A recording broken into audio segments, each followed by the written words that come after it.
নমস্কার প্রিয় বন্ধুরা আমার, আবার এলাম আপনাদের সামনে। আমি আপনাদের আমার আগের এপিসোডে আমি বলেছি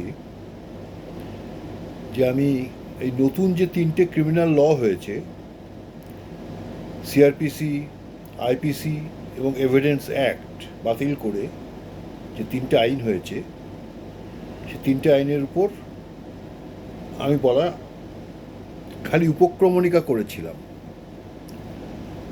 এবং তার টাইটেল দিয়েছিলাম commentaries on the new set of criminal laws. তারপরে ভাবলাম আমার মতো সাধারণ মানুষ কমেন্টারিজ বললে একটু বেশি বলা হয়, বরং আমি বলি যে application and practice of the new set of criminal laws. কেমন? তো এটা আমার উদ্দেশ্য হচ্ছে এই বক্তব্যগুলো রাখার, আপনাদের সামনে আসার। আমি আগেই বলেছি, যারা আইনের শিক্ষার্থী এবং আইনে কোয়ালিফাইড করে, স্নাতক করে বা স্নাতকোত্তর করে যারা ক্রিমিনাল ল নিয়ে প্র্যাকটিস করবেন, প্রধানত যারা ক্রিমিনাল কোর্ট, মানে একদম লোয়েস্ট কোর্ট, ম্যাজিস্ট্রেট কোর্ট, সেখান থেকে শুরু করবেন। যে যাত্রা আমি আজ থেকে 40 বছরের মতো সময় শুরু করেছিলাম। তো তাদের এই নতুন, তারা যখন এই নতুন আইনজীবীরা, নবীন আইনজীবীরা যারা ক্রিমিনাল প্র্যাকটিস করতে ক্রিমিনাল কোর্টে আসছেন, তারা তো ইউনিভার্সিটিতে, কলেজে পুরনো সিআরপিসি, পুরনো আইপিসি, পুরনো এভিডেন্স অ্যাক্ট পড়েছেন। এই নতুন অ্যাক্ট যখন পড়েছেন তখন তো কলেজ ইউনিভার্সিটি ছেড়ে কোর্টে এসছেন। হয়তো কোনো সিনিয়র আইনজীবীর কাছে এসছেন, শিক্ষানবিশি করছেন, বার কাউন্সিল অফ ইন্ডিয়ার পরীক্ষা দেওয়ার জন্য প্রস্তুতি নিচ্ছেন। সেখানে পাশ করলে তিনি অ্যাডভোকেট হিসাবে এনরোলমেন্ট পাবেন, পুরোদমে প্র্যাকটিস শুরু করবেন। তাকে তখন কালো কোট পরে আদালতের সামনে হাজির হতে হবে, কেস করতে হবে। সিনিয়র তাকে অবশ্যই নির্দেশ দেবেন, গাইডেন্স দেবেন, প্রশিক্ষণ দেবেন, সাথে সাথে নিজেকেও তৈরি হতে হবে, কারণ সামনে আরও অনেক পরীক্ষা থাকে। আসল পরীক্ষাটা হচ্ছে আপনি আইনজীবী হিসাবে নিজেকে কতটুকু প্রতিষ্ঠা করতে পারলেন আপনার কাজের ক্ষেত্রে। আপনি যদি পরবর্তীকালে বিচারক হন, বিচারপতি হন, আপনার শুরুটা কিন্তু আইনজীবী হিসাবেই হবে। তাই প্রাথমিক শিক্ষাটা জরুরি। আর এই সময় এসে পড়ল এই নতুন আইনের একটি বিড়ম্বনা, আমি বলব, উপসর্গ। যাই হোক, সুতরাং আমি এখন যা বলবো সেটা আমি কয়েকটি পর্বে ভাগ করে বলবো অবশ্যই, যাতে আমার এই নবীন আইনজীবী ছেলেমেয়েদের প্র্যাকটিস করতে, বুঝতে এবং কীভাবে কাজ করবে তাতে সুবিধা হয়। এবং সেই সুযোগে যদি যারা আমার অনুষ্ঠান দেখেন, এই বক্তব্য শোনেন, আমার বন্ধুরা, সাধারণ মানুষ, তারা যদি আইন সম্বন্ধে কিছু বুঝতে পারেন, আমি ততটা সেই ভাষাতেই সরলীকৃত ভাবে আমি বলার চেষ্টা করব। আমি প্রথমেই যেটা বলবো, যে যারা একেবারে নতুন আইনজীবী, ক্রিমিনাল কোর্টে প্র্যাকটিস করতে এসছেন, বার কাউন্সিলের পরীক্ষায় পাশ করে গেছেন, ওয়েস্ট বেঙ্গল বার কাউন্সিলের এনরোলমেন্ট হয়ে গেছে, যে আদালতে আপনি প্র্যাকটিস করছেন সেই আদালতের যে বার অ্যাসোসিয়েশন, সেখানে আপনার মেম্বারশিপ হয়ে গেছে। সুতরাং আপনি একজন সিনিয়রের সাথে আছেন, শিক্ষানবিশ করছেন, বা কোনো সিনিয়র বন্ধুর সাথে আছেন যে আপনাকে গাইড করছেন, আপনি আইনের পেশায় ঢুকে পড়েছেন এবং সেটা ক্রিমিনাল জাস্টিস ডেলিভারি সিস্টেমের মধ্যে। আমি যা যা বলছি সবই আমার নিজস্ব অভিজ্ঞতা থেকে বলছি, আমারও এই সময় একদিন এসছিল।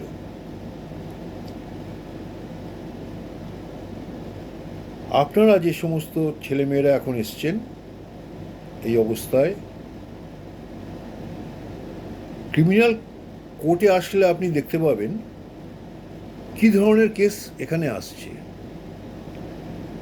ক্রিমিনাল কোর্টে সবচেয়ে সর্বনিম্ন স্তরে আছে ম্যাজিস্ট্রেট কোর্ট। দু রকমের ম্যাজিস্ট্রেট কোর্ট হয়। এক হচ্ছে জুডিশিয়াল ম্যাজিস্ট্রেটদের কোর্ট। সেখানে এই জুডিশিয়াল ম্যাজিস্ট্রেটদের মধ্যে যিনি একটু প্রবীণ, একটু অভিজ্ঞ, অনেক দিন এই বিচারকের কাজ করছেন, তিনি ওই জেলা কোর্টের চিফ জুডিশিয়াল ম্যাজিস্ট্রেট হন। যদি বড় জেলা হয় সেখানে তার সাথে সাথে অ্যাডিশনাল চিফ জুডিশিয়াল ম্যাজিস্ট্রেট থাকতে পারেন, একজন থাকতে পারেন, দুজনও থাকতে পারেন। বর্তমানে আলিপুর কোর্টে ওই চিফ জুডিশিয়াল ম্যাজিস্ট্রেট বা সিজেএম আছেন, তার সাথে আরও দুটি কোর্ট আছে যারা এসিজেএম মানে অ্যাডিশনাল চিফ জুডিশিয়াল ম্যাজিস্ট্রেট, এরকম দুটি কোর্ট আছে। এরা তিনজনেই ওরা একই ধরনের কাজ করেন। এর সাথে জুডিশিয়াল ম্যাজিস্ট্রেটদের কোর্ট আছে, তারা এদের থেকে একটু জুনিয়র বিচারক ম্যাজিস্ট্রেট, মানে এই চাকরির ক্ষেত্রে। ম্যাজিস্ট্রেটদের পাওয়ার এবং চিফ জুডিশিয়াল ম্যাজিস্ট্রেটদের পাওয়ার এগুলো বলে দেওয়া আছে। তাছাড়া আপনারা লক্ষ্য করবেন প্রত্যেকটি জেলাতেই এবং মহকুমাতেও সাব ডিভিশনাল কোর্ট আছে এবং সেখানেও এরা অ্যাডিশনাল চিফ জুডিশিয়াল ম্যাজিস্ট্রেট আছেন, জুডিশিয়াল ম্যাজিস্ট্রেটরা আছেন। সেই সঙ্গে সঙ্গে আরও একটি কোর্ট আছে, একটি বা একাধিক, তাকে বলা হয় এক্সিকিউটিভ ম্যাজিস্ট্রেটস কোর্ট। এরা কিন্তু জুডিশিয়াল সার্ভিসের ক্যাডার নন, এরা নন জুডিশিয়াল সার্ভিস ডব্লিউবিসিএস মানে এক্সিকিউটিভ, ডব্লিউবিসিএস এক্সিকিউটিভ ক্যাডারের মেম্বার। এরা এক্সিকিউটিভ কোর্টের দায়িত্বে থাকেন অনেক সময়। তারপরে এদের প্রমোশন হয়, এসডিও হন, ডিএম হন, এডিএম হন, ডিএম হন, আর অনেক পোস্টে। সেটা তারা প্রশাসনিক, তারা জুডিশিয়াল ফাংশন করেন না। কিন্তু এই যে বললাম এক্সিকিউটিভ ম্যাজিস্ট্রেটের কোর্ট আছে এক বা একাধিক, বড় জেলা হলে একাধিক কোর্ট আছে, ছোট জেলা হলে একটি এক্সিকিউটিভ ম্যাজিস্ট্রেটের কোর্ট আছে। আমরা যখন প্র্যাকটিসে এসেছি আমরা তখন দেখতাম সিনিয়রের কাছে প্রতিদিন যে কেসগুলো আসতো, মানুষগুলো আসতেন মামলা নিয়ে, সমস্যা নিয়ে, তারা প্রথমত বলতেন যে দেখুন আমার বাড়িতে অমুক লোকটা ভাড়াটে আছেন, ভাড়া দেন না, ভাড়া চাইতে গেলে বলেন ভাড়া দেবো না, আমি রেন্ট কন্ট্রোলে দেবো, যা করবো আপনি যা করার করে নিন বলে আমাকে গালাগাল দেন, হুমকি দেন, এতে ব্রিচ অফ দি পিস হয়। আমি থানায় ডায়েরি করেছি, পুলিশ কিছু করছে না, আমি এই ভাড়াটাকে উচ্ছেদ করতে চাই। আবার ভাড়াটে আসছেন, বাড়িওয়ালা আমাকে জোর করে উত্ত্যক্ত করছে, আমার ইলেকট্রিসিটি বন্ধ করাচ্ছে, হুমকি দিচ্ছে, আমার জল বন্ধ করার হুমকি দিচ্ছে, আমি বাড়ির থেকে বেরোলে আমার দরজার গেটে ঢুকতে দেয় না, অবস্ট্রাকশন করে, এরকম অনেক কিছু বলে। এবং সব কিছু নির্যাস হচ্ছে, পরিণতি হচ্ছে, এর ফলে ব্রিচ অফ দি পিস হচ্ছে, ঝগড়া হচ্ছে, পারস্পরিক দোষারোপ হচ্ছে, চেঁচামেচি হচ্ছে, লোক জড়ো হচ্ছে, শান্তিভঙ্গ হচ্ছে। Serious breach of the piece, এই কথাটা মনে রাখবেন। তো এরা আসবেন। তো যদি এমনি কেউ হঠাৎ এসে বলেন যে দেখুন আমার এরকম হচ্ছে সমস্যা, আপনার প্রথম কাজই হচ্ছে যে আপনি কি থানায় এটা জানিয়েছেন, কোনো ডায়েরি করেছেন? যদি ডায়েরি না করে থাকেন তাকে বলতে হবে যে আপনি থানায় একটা ডায়েরি করুন, থানায় গিয়ে বলুন, বা আপনি লিখে জিনিসটা জানান, আপনার অভিযোগটা জানান। আপনার লেখার ওই অভিযোগপত্রের উপর উনি একটা জিডি এন্ট্রি নাম্বার দেবেন থানা, সেইটা নিয়ে আমাদের কাছে আসবেন, তারপর আমরা পরবর্তী পদক্ষেপ নেব।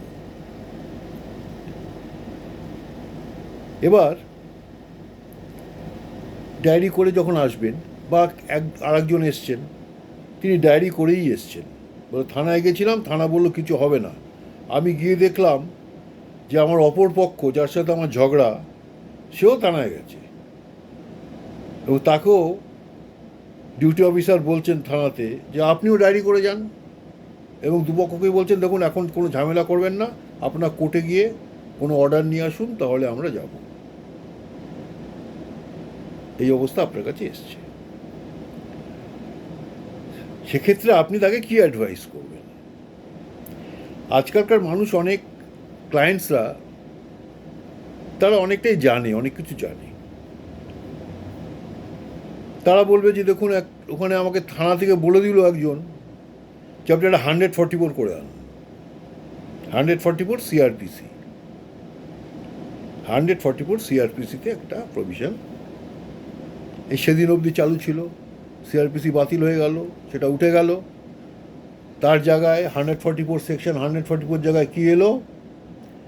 ভারতীয় নাগরিক সুরক্ষা সংহিতায় সেকশন 163, একই জিনিস, নতুন বোতলে পুরনো মদ, সেকশনটা খালি পাল্টানো, 144-এর জায়গায় হলো 163।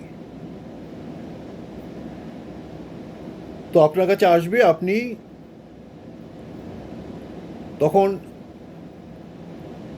সঙ্গে সঙ্গেই সেই দিনই সম্ভব হলে, কোর্ট আওয়ারের আগে যদি আপনি রেডি করতে পারতেন, খুব বেশি কঠিন ব্যাপার না, ঘটনাটা ছোট্ট করে লিখতে হবে,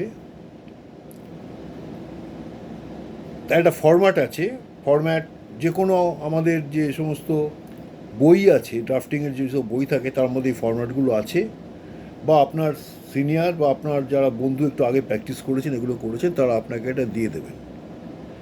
এটা একটা ফরম্যাটের উপরই হয়। মেন ইনগ্রেডিয়েন্ট হচ্ছে পার্টিদের নাম লিখতে হবে, সেকশনটা লিখতে হবে,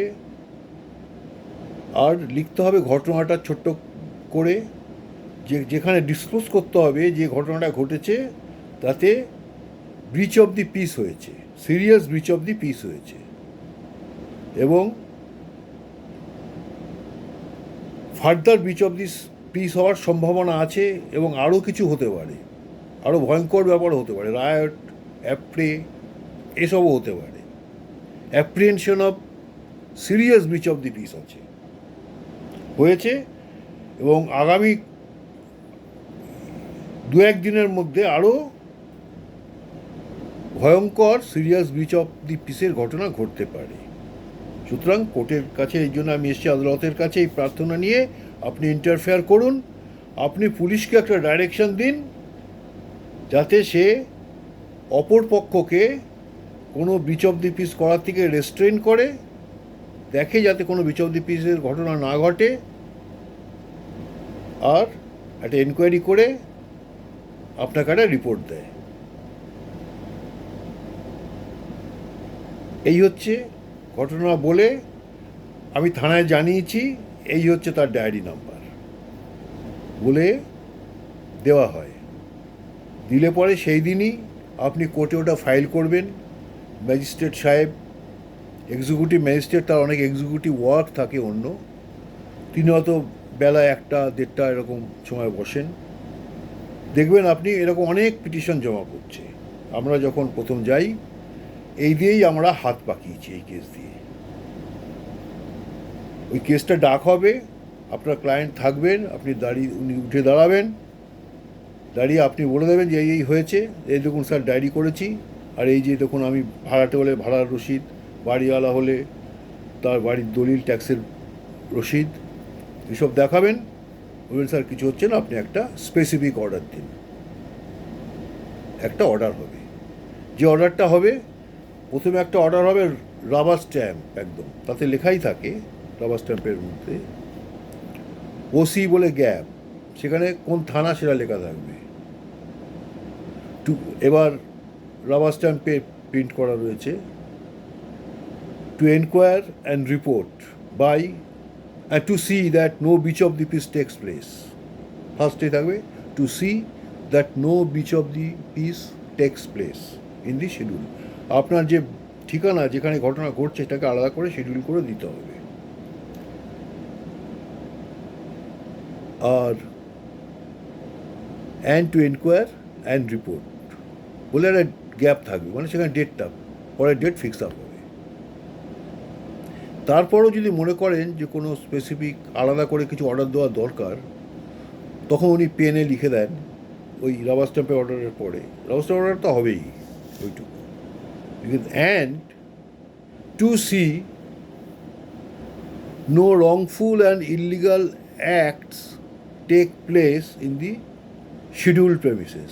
ওই যে আপনার বাড়িটা, আপনার জায়গাটা, যেখানে এই সমস্ত শান্তিভঙ্গের ঘটনা ঘটেছে, যেটা আপনি শিডিউলে লিখেছেন আপনার পিটিশনে, সেটা শিডিউল প্রেমিসেস। এইটা হলো স্পেসিফিক অর্ডার। সুতরাং এই অর্ডারের একটা কপি ম্যাজিস্ট্রেট সাহেব নেমে গেলে ওটা কোর্ট থেকে নিতে হবে, একটা কপি, সই করা কপি, কোর্টে ছাপ মারা, সিল মারা, সেইটা নিয়ে গিয়ে আপনাকে থানায় জমা দিতে হবে। থানার থেকেও যাবে, কিন্তু তাতে সময় লাগবে, যেহেতু আর্জেন্সি থাকতে হবে। এই অর্ডারটা হচ্ছে, মনে রাখবেন, একতরফা। আপনি মিস্টার ধরুন এসকে চ্যাটার্জি ভার্সেস, যার বিরুদ্ধে মামলা, আপনি পিটিশনার হলেন SK Chatterjee versus R K Mukherjee, opposite party, and others, বলে আমার বন্ধু বান্ধব আত্মীয় স্বজনকেও আপনি জড়িয়ে দিলেন বলে লিখে, তাদের নাম আপনি হয়তো জানেন না, কিন্তু তারা এসে হাঙ্গামা করেছিল, লিখতে পারেন, কোনো অসুবিধা নেই। তো এইভাবে এই অপোজিট পার্টিকে ইস্যু নোটিশ দিলেও একটা অর্ডার হবে, আমার কাছে একটা নোটিশ আসবে, কোর্টের থেকেই যাবে। ওই ডেটে আমাদের অ্যাপিয়ার হতে হবে, যে নেক্সট ডেটটা থাকবে সেদিন ওই অপোজিট পার্টিকে অ্যাপিয়ার হতে হবে। এই হচ্ছে ঘটনা। আপনি থানায় গেলে ওটা জমা দেবেন,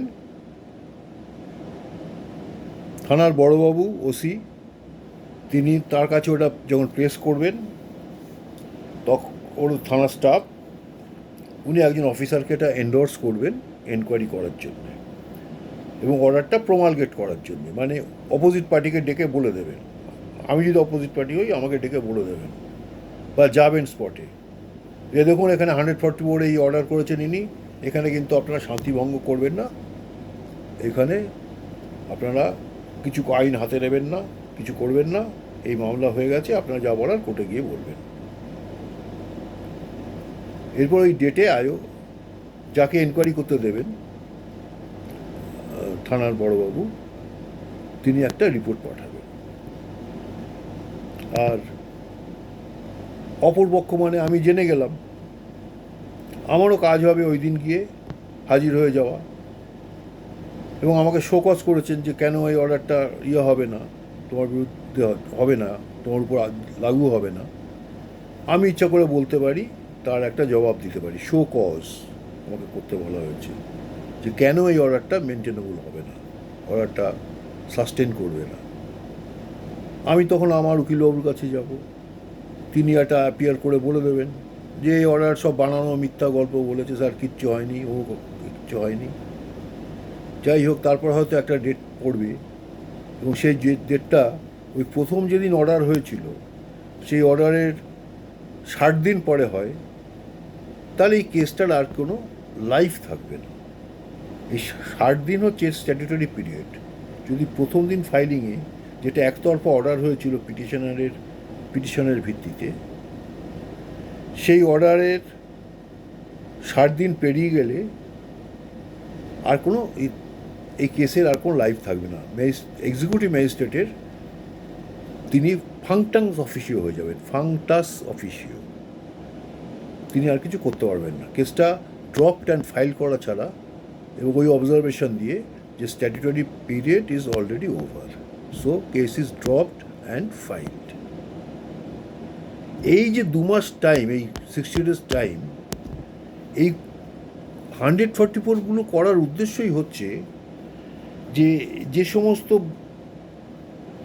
ম্যাটারে আমরা 144 করি, তার ব্যাকগ্রাউন্ড, তার রিয়েল রেমেডিটা কিন্তু রয়েছে সিভিল কোর্টে। এবং সিভিল কোর্টে মামলা করে যেখানে বলে ইনজাংশন, এই 144কে অনেকেই বলতে দেখবেন, অন্তত 15 দিন অনেক অ্যাডভোকেটকে আমি বলতে শুনেছি, একটা ক্রিমিনাল ইনজাংশন। আর সিভিল ইনজাংশনটা সিভিল কোর্ট থেকে নিতে হয়। এটা কোনো ইনজাংশন নয়। ইনজাংশন একমাত্র সিভিল কোর্টেরই সিভিল জাজ যারা তারা দিতে পারেন। ম্যাজিস্ট্রেট কোনো ইনজাংশন দিতে পারে না। তারা আন্ডার দি ক্রিমিনাল ল তারা এই ধরনের একটা রেস্ট্রেনিং অর্ডার দেয়, পুলিশকে ইন্টারফেয়ার করার একটা সুযোগ করে দেয়। অনেক সময় দেখা গেছে পুলিশ ইন্টারফেয়ার করার পরে অনেক ঘটনা হয়তো মিটেও যায়। যদি না মেটে, যিনি এই 144-এর পিটিশন করেন তিনি তখন সিভিল লয়ারের কাছে যান। তিনি ওইটা দেখে একটা সিভিল স্যুট ফাইল করে, ইনজাংশনের একটা সিভিল মামলা ফাইল করে, সেখানে একতরফা এবং তাৎক্ষণিক অ্যাড ইন্টেরিম মানে একেবারেই টেম্পোরারি, মানে অপরপক্ষকে বলতে হবে যে দেখুন ব্যাপারটা এক্সট্রিমলি আর্জেন্ট, অত্যন্ত জরুরি, এক্ষুনি করতে হবে। অপরপক্ষকে দিয়ে নোটিশ দেওয়ার টাইম নেই, নাহলে অনেক ক্ষতি হয়ে যাবে, আমার ইররিপারেবল, আমার loss and injury and damages হবে। এই বললে যদি সমস্ত কাগজপত্র ঠিক থাকে, সিভিল কোর্ট একটা ইনজাংশন দেয়। সেই ইনজেকশনটা একটা ভ্যালিডিটি আছে, সেটার একটা কন্টিনিউটি আছে, সেটা চলে। তারপর ওই সিভিল মামলাটাই চলে, এই মামলাটা শেষ হয়ে যায়। বুঝে গেল? মানে ক্রিমিনাল লয়ার থেকে ওটা সিভিল লয়ারের কাছে চলে যাবে for further remedy and disposal of the dispute, settlement of dispute, আর যাই বলুন আপনি, রিলিফ, রেমেডি, যাই বলুন। এক্সিকিউটিভ ম্যাজিস্ট্রেটে আরও কয়েকটি কেস হয়, সেগুলো কম হয়। এই 144 কেসটা বেশি হয়। আর একটা হয়, সেটা হচ্ছে 107 CRPC। 144 যখন এখন পাল্টে গিয়ে 163, 163 BNSS হয়েছে, সেরকম 107 একটা আছে, যেখানে বলেছে security for keeping good behaviour and maintaining piece. এই নতুন BNSSও তাই বলা হয়েছে। সেকশনটা পাল্টে গেছে। সেকশনটা হয়েছে 126, 107টা পাল্টে গিয়ে হয়েছে 126। এটার কিছুই নয়। এটা হচ্ছে, যদি কেউ আপনার বাড়ির মধ্যে বা বাড়ির আশেপাশে, যেখানে আপনার একটা ডোমিনিয়ন আছে, সেখানে যদি সে নিয়মিতভাবে এমন মিসকন্ডাক্ট করে যাতে ব্রিচ অফ দি পিস হয়, এবং সিস্টেমেটিক ওয়েতে হয়, প্রতিদিন কেউ বাড়িতে এসে আপনার বাড়ির সামনে এসে, আপনার সাথে শত্রুতা আছে, আপনার বাড়ির সামনে এসে আপনাকে রোজ গালাগাল করে যাচ্ছে, আপনি বারণ করলে সে আর উত্তেজিত হচ্ছে, আপনাকে ভয় দেখাচ্ছে, এর জন্য ক্রিমিনাল মামলা আলাদা হয়, স্পেসিফিক মামলা, সেটা আমি পরে আসবো। কিন্তু প্রাথমিকভাবে পুলিশ ইন্টারফেয়ার করানোর জন্য এবং ওর কন্ডাক্টটাকে ঠিক রাখার জন্যে সে ওইটুকু করেই চলে যাচ্ছে, সে আপনাকে মারছে না, কিছুই করছে না, তাহলে এটা মিসকন্ডাক্টের ব্যাপার, যে মিসকন্ডাক্টটা একটা ব্রিচ অফ দি পিসের ঘটনা ঘটাচ্ছে এবং একাধিকবার যে ঘটনাটা ঘটছে, উদ্দেশ্য প্রণোদিতভাবে এবং নিয়মিত। তার জন্যে দরকার, যেরকম 144-এ একটি ডায়েরি করলেই করা যায়, এখানে একাধিক ডায়েরি করতে হয়। এইটা প্রমাণ করার জন্যে যে উনি রেগুলার বেসিসেই করছেন, হ্যাবিচুয়েটেড হচ্ছেন। একে একটা কোর্টের সামনে আনা দরকার, এবং এর কাছে একটা, এই যে ঠিক বিহেভিয়ার করবেন, প্রপার বিহেভিয়ার করবেন, বিচ অফ দি পিস করবেন না, গুড বিহেভিয়ার করবেন, তার জন্য একে একটা বন্ডের একটা অর্ডার দিতে হবে। এই 107-এ সেটা ছিল, সেটা এখন বিএনএসএসে 126 হয়েছে। এটা ওই রকমই 144-এর মধ্যে প্রসিডিওর, তবে এর লাইফে একটু বেশি। প্রথম দিন কোনো পুলিশ রিপোর্ট ছাড়া, এনকোয়ারি অ্যান্ড রিপোর্ট ছাড়া, আর কোনো ওই রবার স্ট্যাম্পের অর্ডার ছাড়া আর কিছু হয় না। তারপরে নোটিশ হয় অপোজিট পার্টির উপর, সে এসে তার বক্তব্য শুনলে যদি দেখা যাক হিয়ারিং করে, যদি এক্সিকিউটিভ ম্যাজিস্ট্রেট সাহেব মনে করেন যে একে রেস্টেন্ট করা দরকার, এর থেকে বন্ড নেওয়া দরকার, একে একটা বাইন্ডিংসের মধ্যে আনা দরকার কোর্টের সামনে, যে বন্ড প্রাথমিক একটা তাকে কশন দেওয়া হলো, যে বন্ড ভায়োলেট করলে পরবর্তীকালে অন্য পেনাল অফেন্সের তার পানিশমেন্ট হতে পারে, সেটা করা। সুতরাং এটা 6 মাসও চলতে পারে। 144 যেরকম 2 মাস চলে, 60 ডেজ, এটা তারপরেও চলতে পারে।